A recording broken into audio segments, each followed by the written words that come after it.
السلام علیکم. الحديث الرابع والعشرون من أحاديث الأربعين النبوية الجزء الرابع. إن الحمد لله نحمده ونستعينه ونستغفره ونعوذ بالله من شرور أنفسنا ومن سيئات أعمالنا. من يهده الله فلا مضل له ومن يضلل فلا هادي له. أشهد أن لا إله إلا الله وحده لا شريك له وأشهد أن محمدا عبده ورسوله. أما بعد فإن خير الحديث كتاب الله وخير الهدي هدي محمد صلى الله عليه وسلم وشر الأمور محدثاتها وكل محدثة بدعة وكل بدعة ضلالة وكل ضلالة في النار. میرے بھائیو، حدیث نمبر 24 امام نووی رحمہ اللہ کی کتاب الاربعین، اور یہ حدیث ان احادیث میں سے ہے جسے امام مسلم رحمہ اللہ نے اپنی صحیح میں درج کیا ہے، نقل کیا ہے. یہ حدیث قدسی ہے، اور حدیث قدسی اسے کہتے ہیں جس میں اللہ تبارک و تعالی خود اپنے بندوں سے مخاطب ہو کر کچھ کہتے ہیں. عام طور پہ احادیث وہ ہوتی ہیں جن میں نبی علیہ الصلوۃ والسلام کہتے ہیں کہ میں یہ کہہ رہا ہوں، لیکن حدیث قدسی وہ ہوتی ہے جس میں نبی علیہ الصلوۃ والسلام کہتے ہیں کہ اللہ تم سے یوں کہہ رہا ہے.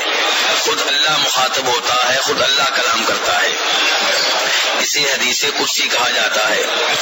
یہ حدیث قدسی جو ہے اس کے اوپر 3 درس پہلے ہو چکے ہیں، آج چوتھا درس ہے، اور اس میں جن الفاظ کی وضاحت باقی ہے وہ یہ ہے کہ نبی علیہ الصلوۃ والسلام نے فرمایا، اللہ تعالیٰ کہتے ہیں یا عبادی لن تبلغوا ضری فتضرونی ولن تبلغوا نفعی فتنفعونی. اللہ کہتے ہیں کہ میرے بندو، تم اس قابل نہیں ہو کہ میرا کوئی نقصان کر سکو، تم اس قابل نہیں ہو کہ مجھے کوئی فائدہ دے سکو. بندے جو ہیں اللہ کہتے ہیں میرے بندو، نہ تم مجھے کوئی فائدہ دے سکتے ہو، نہ تم میرا کوئی نقصان کر سکتے ہو.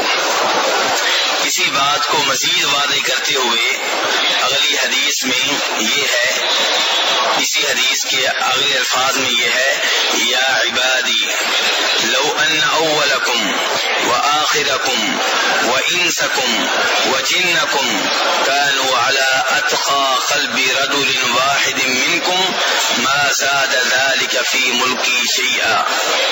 کہ میرے بندو، تم سارے کے سارے اگر ایسے ہو جاؤ جیسے تم میں سے وہ آدمی ہے جو سب سے زیادہ متقی اور پرہیزگار ہے، تم سارے کے سارے اس کی طرح متقی اور پرہیزگار بن جاؤ.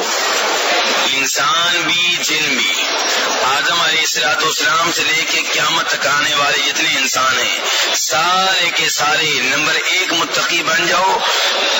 تم سب کے متقی بننے سے، پرہیزگار بننے سے، نمازی حاجی بننے سے میری بادشاہی میں کوئی اضافہ نہیں ہوگا.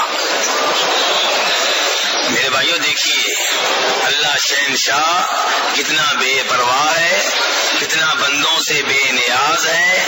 اسے کسی کی ضرورت نہیں ہے، اسے کسی کی حاجت نہیں ہے، سب اس کے محتاج ہیں. صورتحال یہاں تک ہے کہ اللہ کہہ رہے ہیں تم سارے کے سارے ویسے ہو جاؤ جیسے تم میں سے وہ ہے جو سب سے زیادہ متقی ہے.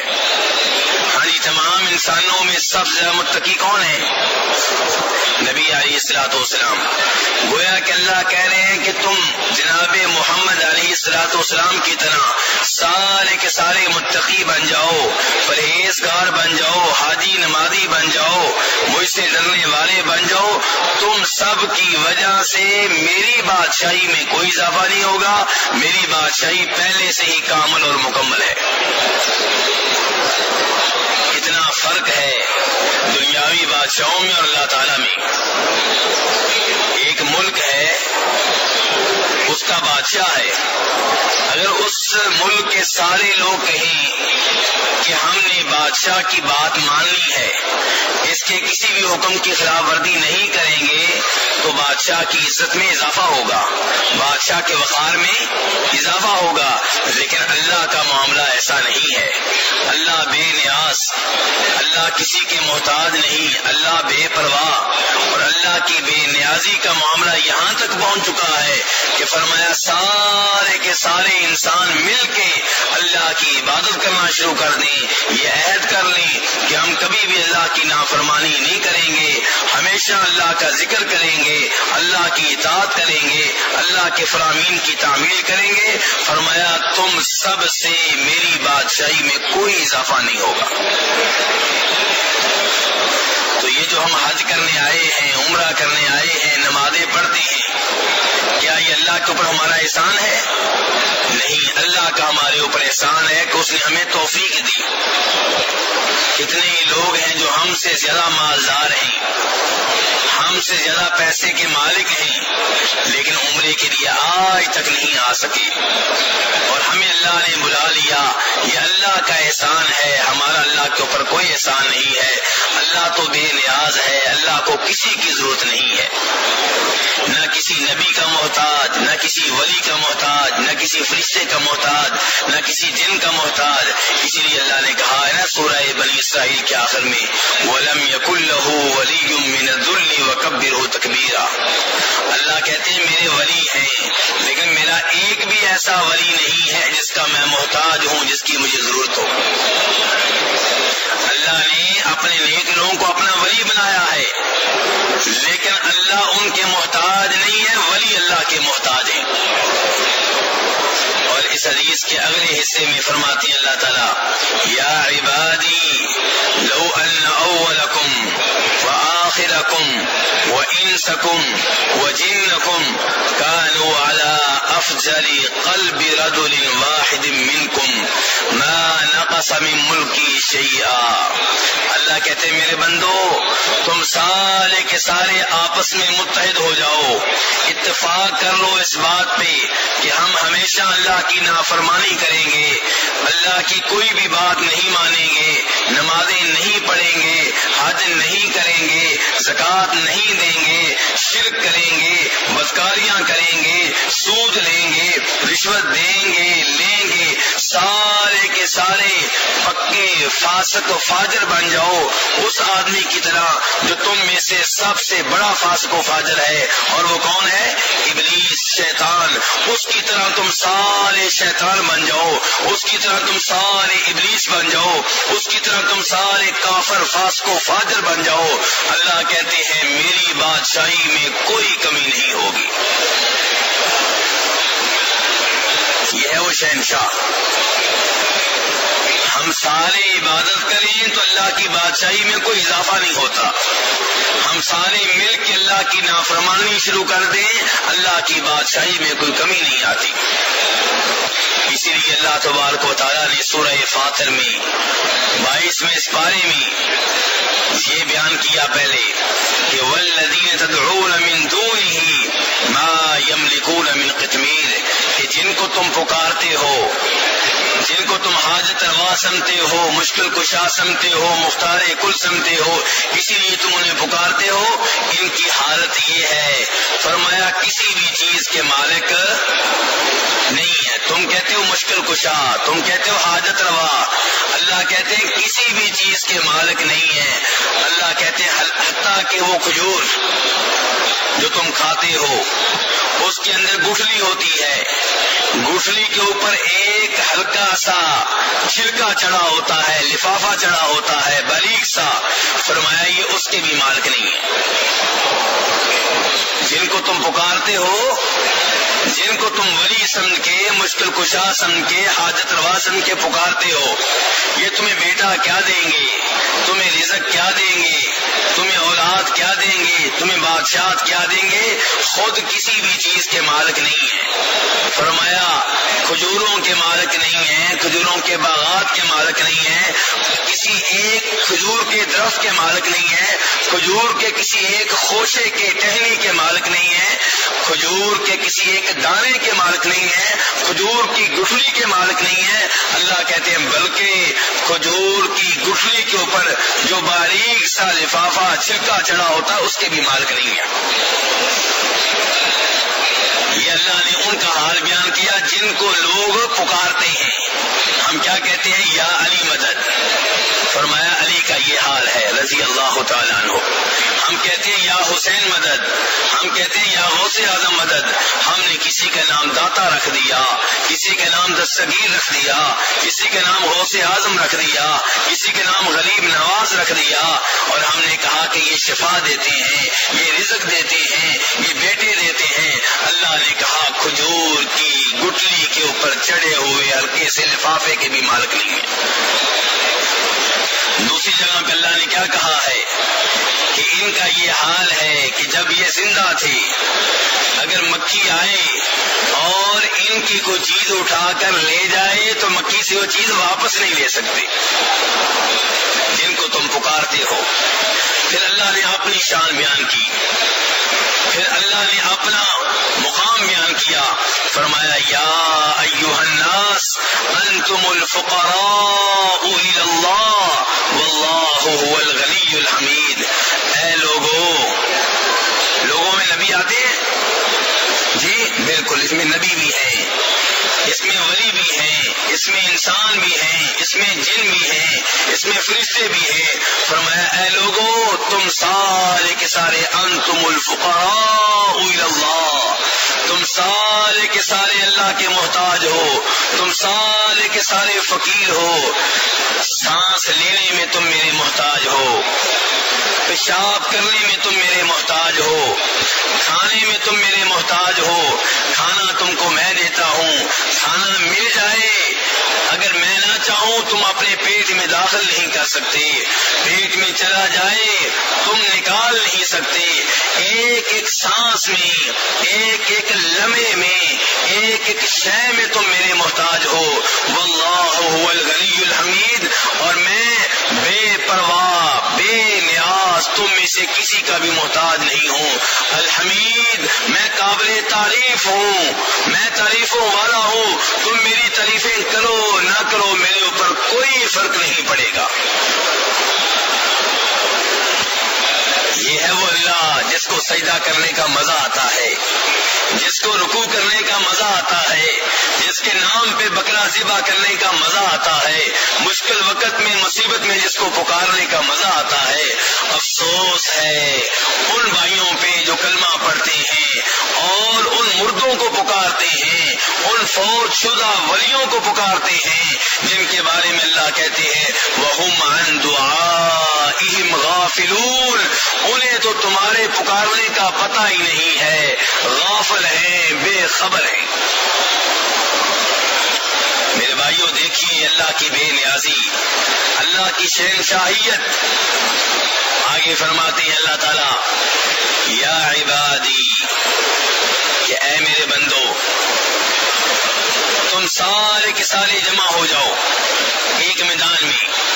لو ان اولکم وآخرکم وانسکم وجنکم قاموا فی صعید واحد فسألونی مسألته، کل واحد یسألونی مسألته، کہ تم سارے کے سارے اگلے پچھلے آدم علیہ السلام سے لے کر قیامت تک کے آنے والے آخری انسان سارے کے سارے کسی ایک چکیل میدان میں کھڑے ہو جاؤ، جن بھی انسان بھی، اور ہر آدمی وہ مانگے جو مانگنا چاہتا ہے، ہر آدمی اپنی خواہش مانگے، اپنی ضرورت مانگے، اپنی حاجت کا سوال کرے، اور میں ہر ایک کو دیتا جاؤں۔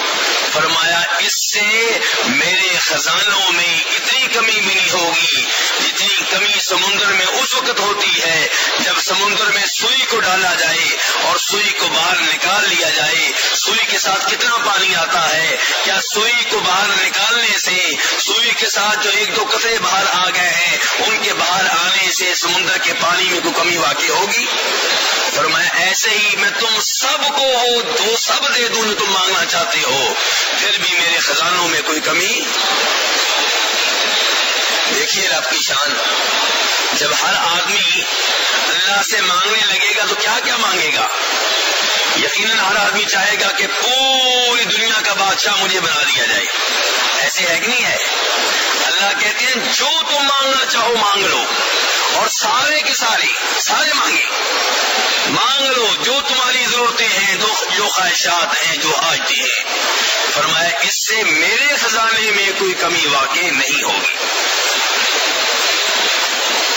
بخاری شریف کی دوسری حدیث میں آتا ہے نا، ید اللہ ملآ، اللہ کے ہاتھ بھرے ہوئے ہیں، لا یغیضها نفقۃ، صبح و شام اللہ تعالیٰ دے رہے ہیں، ہر مخلوق کو دے رہے ہیں، ہر ایک کا رزق اس تک پہنچ رہا ہے. فرمایا اللہ کے ہاتھ میں کوئی کمی واقع نہیں ہوئی. خزانوں سے اللہ کا ہاتھ بھرا ہوا ہے، صبح و شام اللہ دے رہا ہے، انسانوں کو، جنوں کو، مچھلیوں کو، مرغیوں کو، شیروں کو، چیتوں کو، کبوتروں کو، طوطوں کو، ہر مخلوق کو دے رہا ہے. ہمیں تو چند مخلوقات کے نام آتے ہیں، باقی کے نام بھی نہیں جانتے. فرمایا اللہ سب کو دے رہا ہے، اور اس سے اللہ کے خزانے میں کوئی کمی واقع نہیں ہوئی. دیکھا میرے بھائیو اللہ کی شان، اللہ کا مقام. یہ وہ اللہ ہے جس کو پکارنے کا مزہ آتا ہے، یہ اللہ ہے جس سے مانگنے کا مزہ آتا ہے. یہ وہ اللہ ہے جس سے ابراہیم علیہ السلام نے بڑھاپے میں کہا تھا یا اللہ مجھے بیٹا دے. اصل میں ہم اللہ کی شان کو جانتے نہیں، انبیاء اللہ کی شان کو جانتے ہیں. ان کو یقین تھا کہ میرا رب بڑھاپے میں بھی بیٹا دینے پہ ایسے ہی قادر ہے جیسے جوانی میں بیٹا دینے پہ قادر ہے. اور ہمیں اللہ کے اوپر وہ اعتماد نہیں، ہم اللہ کی شان کو جانتے نہیں، ہم اللہ کو صحیح معنوں میں پہچانتے نہیں، اس لیے مانگتے بھی ہیں تو دل میں یقین نہیں ہوتا، مانگتے بھی ہیں تو الفاظ زبان سے نکل رہے ہوتے ہیں، دل اس کا ساتھ نہیں دیتا. اللہ تعالیٰ کہتے ہیں اس حدیث قدسی کے آخری الفاظ، بڑی عظیم یہ حدیث ہے، اس کے آخری الفاظ اللہ تعالیٰ کہتے ہیں یا عبادی انما ہی اعمالکم احصیہا لکم. میرے بندو، کون کہہ رہا ہے؟ اللہ مجھے اور آپ کو مخاطب کر رہا ہے. ہماری خوش قسمتی ہے کہ خالق خود ہم سے خطاب کر رہا ہے. اللہ کہتے ہیں یا عبادی، ہے میرے بندو، انما ہی اعمالکم، یہ تمہارے اعمال ہیں، احصیہا لکم، جنہیں میں محفوظ کر رہا ہوں، جنہیں میں لکھ رہا ہوں، جنہیں میں شمار کر رہا ہوں، جن کا میں احاطہ کر رہا ہوں. ثم اوفیہا، پھر میں انہیں پورا تمہیں دے دوں گا. روز قیامت جب ہوگا، تمہارے اعمال ہیں، ان کا رزلٹ تمہارے سامنے آ جائے گا. جیسے کیا ہے ویسے پاؤ گے، جیسے کیا ہے ویسے بھرو گے. مجھے ملامت نہیں کرنا، مجھ سے شکوہ نہیں کرنا، میرے اوپر اعتراض نہیں کرنا، کیونکہ جو بھی تمہیں ملے گا تمہارے اعمال کے مطابق ملے گا. فمن يعمل مثقال ذرة خيرا يره ومن يعمل مثقال ذرة شرا يره. میرا رب کہہ رہا ہے تم میں سے جو کوئی ایک ذرہ کے برابر کو اچھا کام کرے گا اس کا رزلٹ پا لے گا، اس کا اجر و ثواب اسے مل جائے گا. اور جو تم میں سے ذرہ بھر برا کام کرے گا، گناہ کا کام کرے گا، اس کا رزلٹ بھی اسے مل جائے گا. وہ بھی اپنے گناہوں کو روز قیامت اپنے نامہ اعمال میں دیکھ لے گا.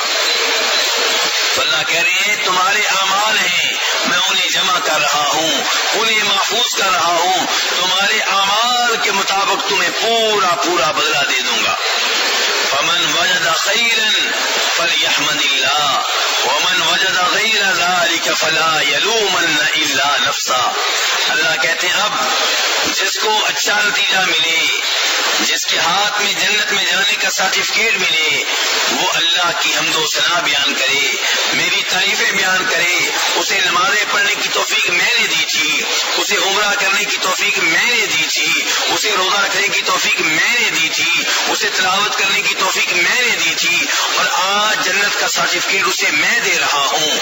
اور جس کو اس کے گناہوں کے مطابق کوئی اور نتیجہ ملے، جہنم میں بھیجا جا رہا ہو، جسے عذاب دیا جا رہا ہو، وہ مجھے کچھ نہ کہے، اپنے آپ کو ملامت کرے، کیونکہ میں نے تو نبی بھیج دیے تھے، میں نے کتابیں بھیج دی تھی، میں نے سیدھا راستہ بتا دیا تھا، سیدھا راستہ بتایا جاتا رہا، گناہوں سے ڈرایا جاتا رہا، پھر بھی تم گناہ کرتے رہے، پھر بھی تم برے کام کرتے رہے، پھر بھی تم بدعمالیوں کی طرف بھاگتے رہے۔ آج اگر برا رزلٹ ملا ہے تو مجھے ملامت نہ کرو، اپنے آپ کو ملامت کرو، مجھ سے شکوہ نہ کرو، میرے اوپر اعتراض نہ کرو، یہ خود تم نے جو کیا تھا اس کا رزلٹ تمہیں مل گیا ہے۔ میرے بھائیوں، کتنی عظیم حدیث ہے۔ اس حدیث کو کیا کہتے ہیں؟ حدیث قدسی، وہ حدیث جس میں اللہ تعالی ڈائریکٹ بندوں سے مخاطب ہوں، نبی علیہ الصلوۃ والسلام کے درمیان میں واسطہ نہ ہو، اسے حدیث قدسی کہتے ہیں۔ ورنہ نبی علیہ الصلوۃ والسلام نے جو دین بیان کیا ہے وہ بھی اللہ کی طرف سے ہے، لیکن اس دین میں نبی علیہ الصلوۃ والسلام خود ہم سے مخاطب ہوتے ہیں، ہم سے کہتے ہیں بھئی نماز پڑھو، روزہ رکھو، حج کرو، عمرہ کرو، لیکن حدیث قدسی میں نبی علیہ الصلوۃ والسلام کہتے ہیں کہ اللہ تم سے خود یہ کہہ رہا ہے۔ اللہ کہہ رہے ہیں اے میرے بندو، اللہ خود اپنے بندوں کو مخاطب کرتا ہے۔ میرے بھائیو، یہ بڑی عظیم حدیث تھی جو 4 دروس میں مکمل ہوئی۔ اللہ تبارک و تعالیٰ سے دعا ہے کہ ہمیں ان باتوں کے اوپر عمل کرنے کی توفیق عنایت فرمائے جن کا تذکرہ اس حدیث میں آتا رہا، اور اللہ تعالیٰ ہمیں اپنے مقام کو جاننے کی، پہچاننے کی توفیق عنایت فرمائے۔ اللہ کرے کہ ہمارے دل رب کے ساتھ جڑ جائیں، جب بھی مانگیں اللہ سے مانگیں، جب بھی کوئی نیک عمل کریں اللہ کی خاطر کریں، لوگوں کی وجہ سے نہ کریں، ہر معاملے میں اللہ کی خوشنودی کو پیش نظر رکھیں، لوگوں کو اپنے ذہنوں میں کوئی بھی عمل کرتے ہوئے سامنے آنے نہ دیں۔ اللہ کرے ہمارے وہ لوگ جو بیمار ہیں انہیں شفا مل جائے، اور جو فوت ہو چکے ہیں اللہ تعالیٰ ان کی مغفرت فرمائے، اللہ تعالیٰ انہیں جنت میں جگہ دے۔ ایک بہت بڑے عالم دین سے حافظ ادریس رضا صاحب توحید و سنت کا بڑا کام کر رہے تھے، فوت ہو گئے ہیں۔ اللہ تبارک و تعالیٰ ان کی قبر کو منور فرمائے، اللہ تبارک و تعالیٰ ان کی قبر کو وسیع کر دے، اللہ تعالیٰ ان کے گناہوں کو معاف کر دے، اور ہمارے والدین، ہمارے دادا پردادا، ہمارے بہن بھائی جو فوت ہوئے ہیں اللہ تعالیٰ انہیں بھی معاف فرمائے، اللہ ان کی لفظوں، ان کی کوتاہیوں کو نظر انداز کر دے، اللہ تبارک و تعالیٰ ان کی قبروں پہ اپنی رحمتوں کی برسات کر دے، اللہ تبارک و تعالیٰ ہمیں بھی معاف فرمائے۔ اللہ کرے کہ ہمیں جب موت آئے ایمان کے اوپر آئے، اسلام کے اوپر آئے، توحید کے اوپر آئے، آخری وقت میں کلمہ پڑھنا نصیب ہو، اور قبر میں جب سوال جواب ہو اللہ ہمیں اپنے فضل سے یہ توفیق دے کہ ہم وہاں پہ صحیح جواب دے سکیں۔ وآخر دعوانا ان الحمدللہ رب العالمین۔